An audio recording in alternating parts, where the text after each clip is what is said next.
Lors du dernier épisode, c'était un départ de l'île de Manitoulin, au nord du lac Huron. Le lac Huron qui est un des 5 grands lacs au Canada. Alors, toujours dans le but de tenter d'apporter mon bateau dans les Caraïbes.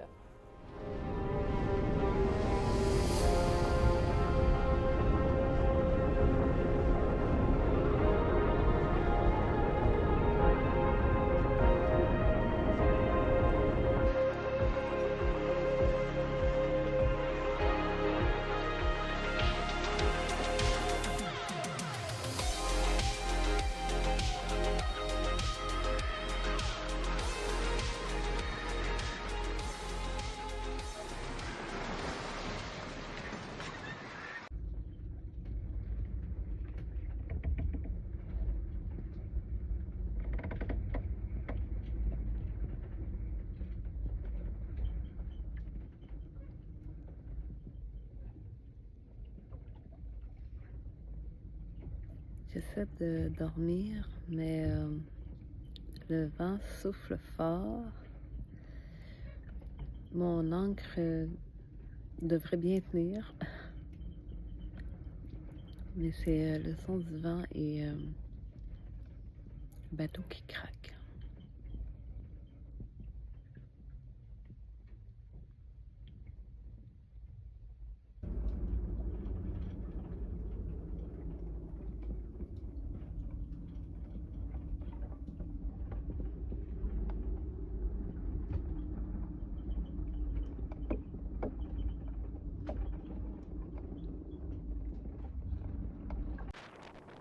Le lendemain, c'est un départ. La journée est toujours aussi venteuse. Alors, c'est plus difficile pour moi de remonter mon ancre à ce moment-là. Ce que je vais faire pour m'aider, c'est que je vais aller donner un peu de gaz pour faire avancer le bateau. Et comme ça, ensuite, me dépêcher pour remonter l'ancre. Parfois, je suis obligée de faire cette manœuvre-là 2, 3 fois, 4 fois pour faire avancer le bateau parce que j'ai trop de vent. Étant donné que je suis encore dans le lac Huron, il n'y a pas de marée, donc il n'y a pas de courant, mais le vent souffle quand même toujours assez fort sur le lac Huron.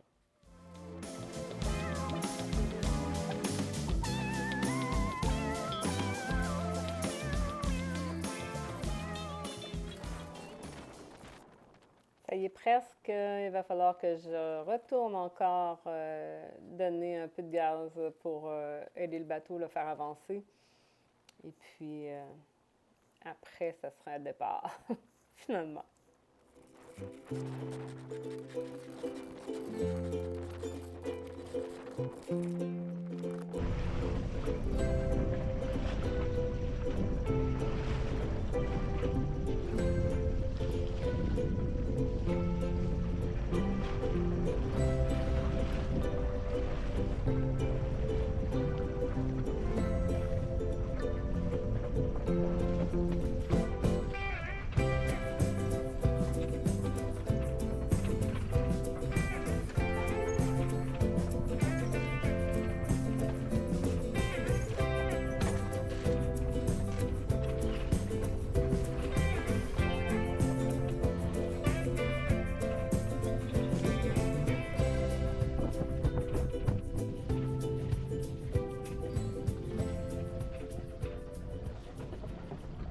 Maintenant, j'ai coupé le moteur.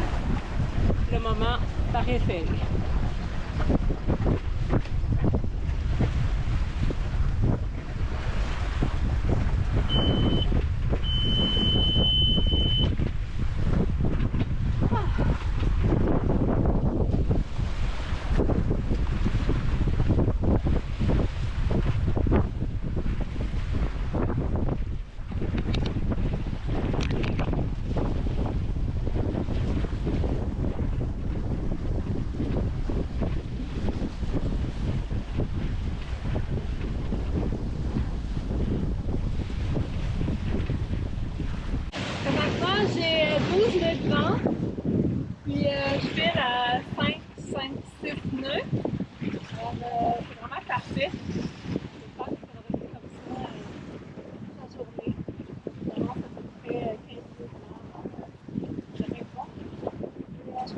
descente.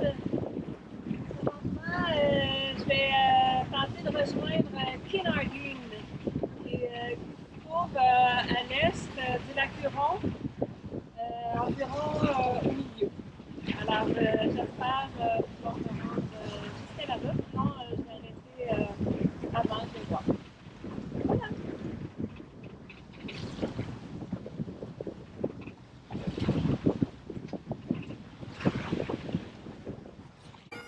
Le village de Kincardine possède une jolie légende.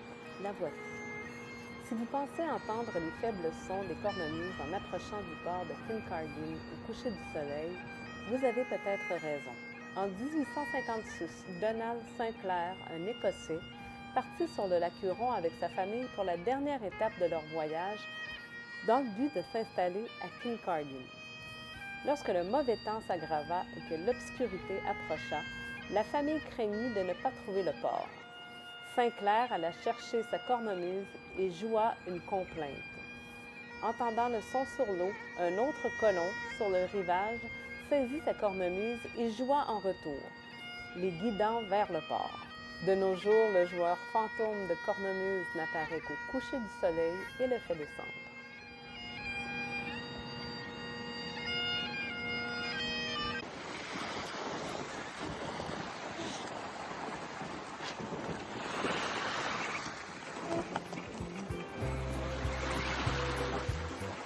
Arrivé à Bayfield, je m'amarre le long d'un long quai bien protégé du vent qui allait augmenter durant la nuit, avec un magnifique coucher de soleil.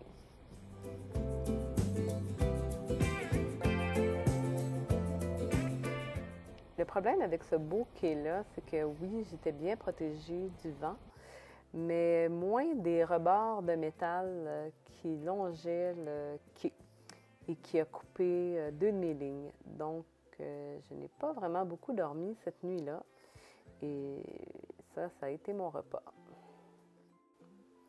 Le lendemain, j'en ai donc profité pour aller visiter le village de Bayfield et aller m'acheter 2 nouvelles amarres et aussi me payer la trotte.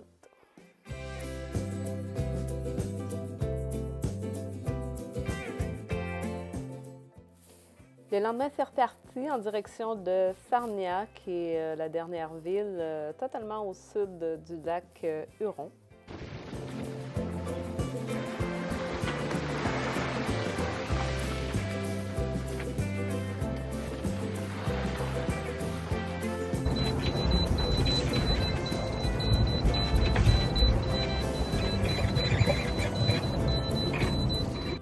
Et c'est aussi à ce moment-là que j'ai fait la rencontre de mes premiers gros cargos.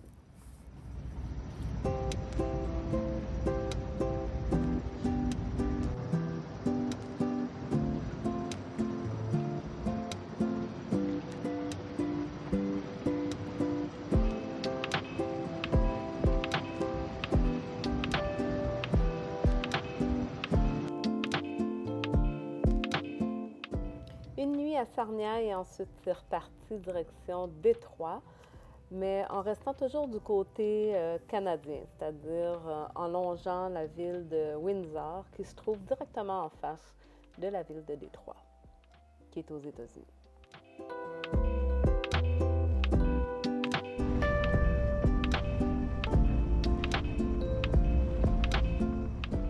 Il faut vraiment faire bien attention quand on navigue sur la rivière entre Détroit et Windsor, car la frontière entre le Canada et les États-Unis est directement en plein milieu de la rivière. Donc moi, je voulais absolument rester du côté canadien, alors il fallait vraiment que je garde mon cap pour ne pas traverser du côté américain. Le Canada et les États-Unis.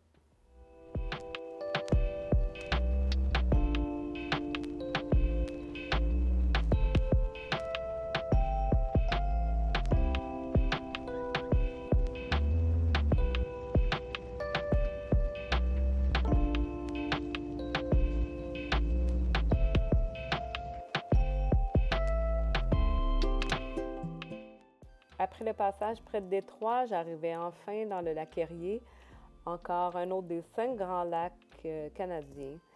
et dans la magnifique marina de Leamington.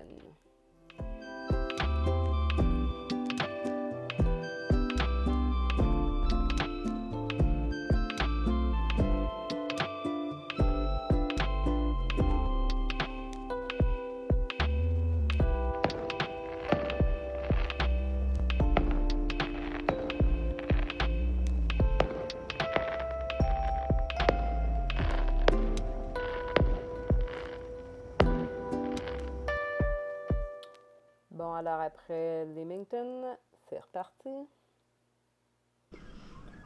Alors, présentement, il est 3h30 du matin et je suis en train de me faire un café et manger des fruits. Dehors, c'est encore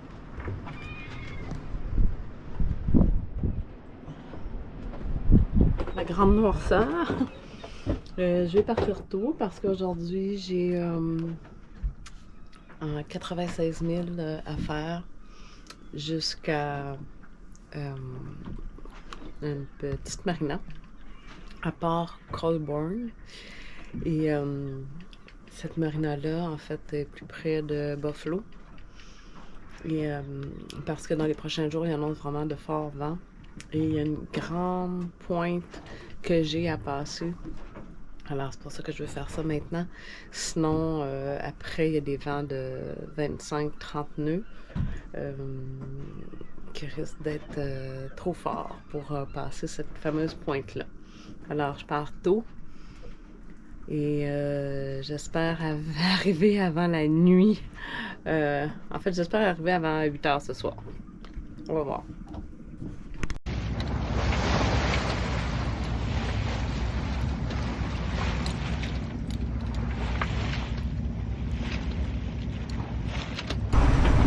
Alors, c'est parti. Le seul truc, c'est qu'il n'y a pas vraiment de lune, alors c'est un peu plus difficile à voir, mais bon. Je me fie à mes instruments et je vois quand même la côte. C'est pas si mal. L'air est bon et le lac est quand même relativement calme. Alors, ça va.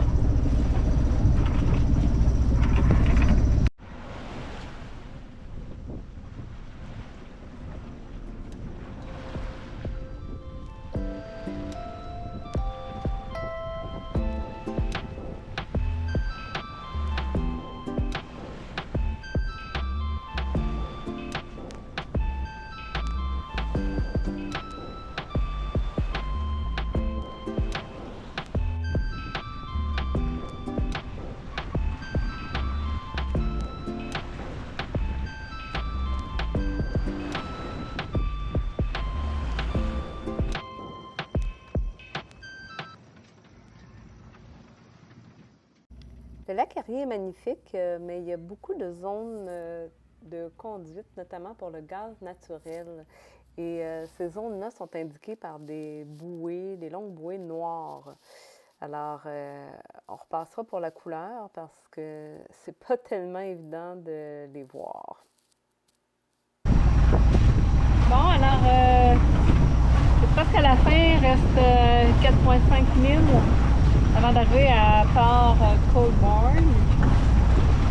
Colborne, je pense que c'est ça. Qu'est-ce que ça se dit, je sais pas. Mais bon, en fait, c'est une grosse marina, alors ça devrait pas être trop compliqué. C'est juste que là, c'est un peu chiant à arriver la nuit comme ça, mais bon. Au moins, il n'y a pas tempête et la lune est claire quand même un peu. Alors,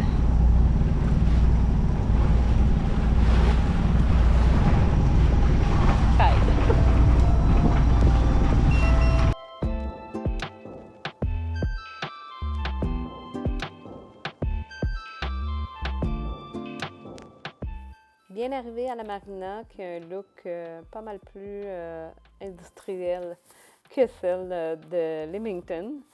Mais bon, j'en profite pour faire du lavage et aussi changer ma pompe manuelle pour l'eau douce.